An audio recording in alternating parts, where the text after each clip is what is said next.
mag-opening sa Tayod branch, Leo Revita Salon. Sa mga taga-Tayod din ha, andam na mo kay mag-pictorials na ta. Mga kahigala na natadiri karon sa Tayod kay nahuman na ang atong opening sa Mambaling. So ning balay na punta diri gikan sa alas 2 sa hapon hangtod alas 5. So mo ni siya ang landmark. Yan na guys.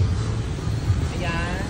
Para sa mga kasayuran sa mga taga-Tayod na dinhi, ang landmark niya is ang building sa Mr. DIY. So Mr. DIY, pasulod pa siya na siya sa ground floor.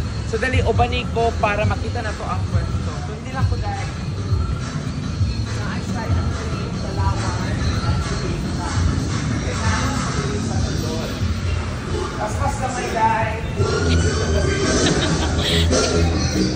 naipaluwag sa palunga.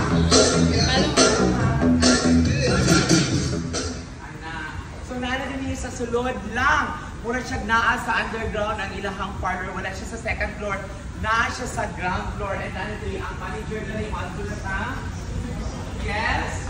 And muna ang ilahang paluwagan na handa. Pero pag hindi na nakaon siya na may oras gutom na dapat mga unang mudagan. Kaya salamat sa pa-flowers and invite. I-invite na sila manager din sa Tayod. Hi! Sa tanang mga taga-Tayod, mga kahamloy na natadiri sa Tayod, Diluan, sa may kapulay lang, baba lang siya sa may DIY building. Yes, dali na po enjoy our 50% nanawa tayo na ilang mga customer guys. So muna ang ilang parlor no. Murag gamay-gamay yun siya, murag kusina. Yan.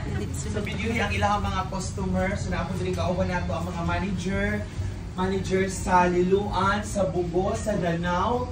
Naapod ang manager sa Sentro, Mandawi, Talamban. Naapod sa Basak nga Mandawi. Naapod ang manager sa Cordoba. Ayan, sumoto ang among mga branch no dinhi sa Cebu. Daghan kayong salamat sa tanang mga taga-Tayod. Abtik na mo kay until December 15 ang amo ang promo. So sa karon pa lang daan, bisitahan na diri sa Tayod branch, Leo Revita Salon. Ayan. Suma na dai.